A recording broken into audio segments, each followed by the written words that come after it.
नमस्कार। मैं डॉक्टर सतीश कुमार मीना, सहायक आचार्य राजनीति विज्ञान, राजकीय महाविद्यालय बावनवास। इन व्याख्यानों की श्रृंखला में आप सभी का स्वागत है।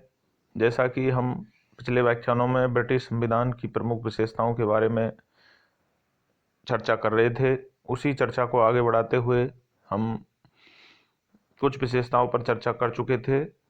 अब हम कुछ अन्य विशेषताओं के बारे में चर्चा करेंगे। इसमें आज हम बिंदु लेते हैं कि ब्रिटिश संविधान में संसद की प्रभुसत्ता के सिद्धांत को अपनाया गया है। प्रभुसत्ता का अर्थ है राज्य के भीतर सर्वोच्च शक्ति। संप्रभुता होती है, बाह्य और भीतर रूप से स्वतंत्र राज्य को संप्रभु राष्ट्र कहा गया है।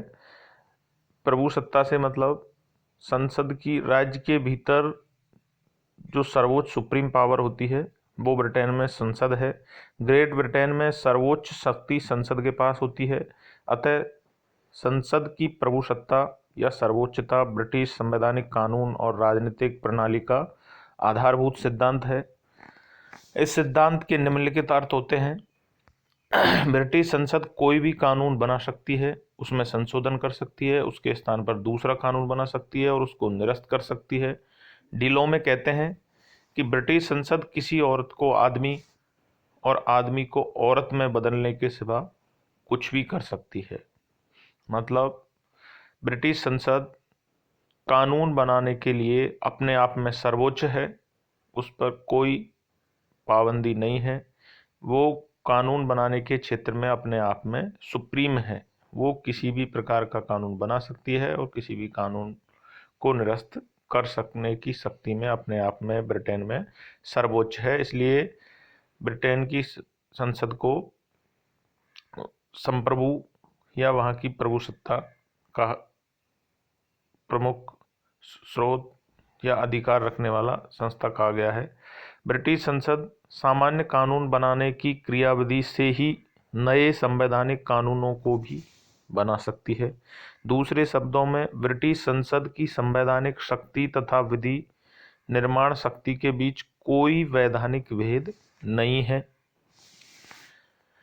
अगला, न्यायपालिका द्वारा संसदीय कानूनों को असंवैधानिक मानकर वैध घोषित नहीं किया जा सकता। इसका अर्थ यह है कि ब्रिटेन में न्यायिक पुनरावलोकन की प्रणाली मौजूद नहीं है।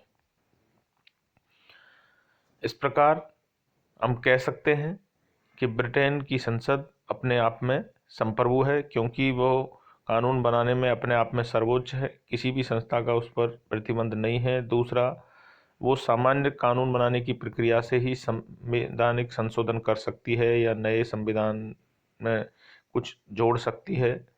तीसरा, ब्रिटेन में न्यायिक पुनरावलोकन की व्यवस्था नहीं है। वहाँ न्यायिक पुनरावलोकन नहीं होने के कारण ब्रिटेन की संसद कानून बनाने के लिए अपने आप में सर्वोच्च है। उस पर बैरिकेड्स नहीं होने के कारण भी वो संसदीय प्रभुसत्ता का सिद्धांत वहाँ इम्प्लीमेंट होता है। अगली जो प्रमुख विशेषता है ब्रिटेन के संविधान की, वो है कानून का शासन, जिसके लिए ब्रिटेन के संविधान को जाना जाता है। कानून के शासन का सिद्धांत ब्रिटेन के संवैधानिक पद्धति का ही एक मूलभूत विशिष्टता है।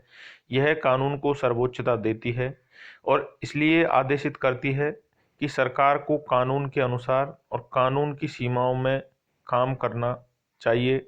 एबी डायसी ने अपनी पुस्तक द लॉ ऑफ कॉन्स्टिट्यूशन 1885 में कानून के शासन के 3 आशय गिनाए।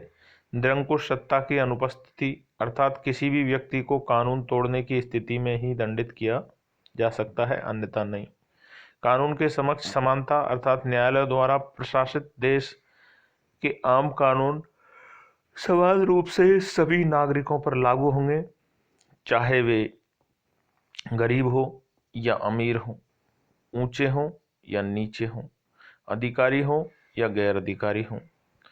व्यक्ति के अधिकारों को प्रमुखता, संविधान व्यक्ति के अधिकारों का स्रोत नहीं बल्कि न्यायालय द्वारा परिवर्तित व्यक्तियों के अधिकारों का परिणाम है। ग्रेट ब्रिटेन में नागरिकों के अधिकार संविधान से नहीं न्यायिक निर्णयों से प्रभावित होते हैं। इस प्रकार ब्रिटेन के संविधान को विधि के शासन का प्रमुख आधार माना जाता है और विधि के शासन की विशेषता ब्रिटेन के संविधान की प्रमुख विशेषता है। संवैधानिक राजतंत्र। ग्रेट ब्रिटेन राजतंत्रीय राज्य है। इसको सीमित वंशानुगत राजतंत्र कहा जाता है। राज्य प्रमुख वंशानुगत राजा रानी होता है। सर्वोच्च कार्यपालक सत्ता का प्रतीक ताज है, परंतु राजा या रानी केवल राज करते हैं, शासन नहीं चलाते। इनकी शक्तियों का उपयोग वास्तव में प्रधानमंत्री के नेतृत्व में मंत्रिमंडल करता है। इस प्रकार वहाँ जो राजतंत्र है वो संवैधानिक है। अपनी गतिविधियों के लिए मंत्रिमंडल सामूहिक रूप से संसद और अंतोगत्वा मतदाताओं के प्रति उत्तरदायी है। अतः ग्रेट ब्रिटेन में संवैधानिक राजतंत्र है। ताज और राजा के बीच वही अंतर है जो एक संस्था के रूप में राजा और एक व्यक्ति के रूप में राजा के बीच होना चाहिए। दूसरे शब्दों में राजा वह व्यक्ति है, वही ताज एक संस्था है, अर्थात राजशाही की संस्था है। राजा नश्वर है परंतु ताज अनश्वर है। यह बात ग्रेट ब्रिटेन में प्रचलित एक वक्तव्य से स्पष्ट रूप से अभिव्यक्त होती है। राजा मृत है, राजा अमर रहे, जिसका अर्थ है कि सिंहासन पर बैठने वाला व्यक्ति मर गया किंतु राजशाही की संस्था अभी भी जीवित है। तो इस प्रकार हम कह सकते हैं कि वहाँ ब्रिटेन की संविधान की प्रमुख विशेषता है कि वहाँ का राजतंत्र है वो संवैधानिक है। राजतंत्र को अपनी परंपरावादी होने के कारण ब्रिटेन में अभी भी रखा गया है, लेकिन वास्तविक रूप से वहाँ विश्व का सबसे अच्छा लोकतंत्र है। द्विसदनीय पद्धति। ब्रिटेन की संसद द्विसदनीय है, अर्थात इसमें 2 सदन होते हैं। एक का नाम है हाउस ऑफ लॉर्ड्स, दूसरे का नाम है House of Commons. House of Lords उच्च सदन है जो दुनिया का सबसे पुराना सदन माना जाता है। इसमें लॉर्ड्स, रईस और सामंत होते हैं जो ब्रिटिश राजनीतिक प्रणाली के अभिजात तत्वों का प्रतिनिधित्व करते हैं। वर्तमान में इसमें 1150 मनोनीत सदस्य 7 विशेष समूह से आते हैं। अधिकांश में यह एक वंशानुगत निकाय है। हाउस ऑफ कॉमन्स निचला सदन है, लेकिन यह हाउस ऑफ लॉर्ड से अधिक महत्वपूर्ण और शक्तिशाली है। यह दुनिया की सबसे पुरानी लोकप्रिय विधायी संस्था है। इसका गठन आम वयस्क मताधिकार के आधार पर लोगों द्वारा निर्वाचित प्रतिनिधियों द्वारा होता है। वर्तमान में हाउस ऑफ कॉमन्स में इंग्लैंड, वेल्स, स्कॉटलैंड, उत्तरी आयरलैंड में निर्वाचित 659 प्रतिनिधि होते हैं। इस प्रकार ये ब्रिटिश संविधान की कुछ विशेषताएं थी। इनके अलावा भी बहुत सारी विशेषताएं निकल कर आती हैं, लेकिन ये प्रमुख विशेषताएं थी जिनकी हमने चर्चा की और ब्रिटिश संविधान के बारे में जाना। अगले व्याख्यान में इसके ब्रिटिश संविधान की कुछ महत्वपूर्ण व्यवस्थाओं के बारे में हम और विस्तार से जानेंगे। नमस्कार, धन्यवाद।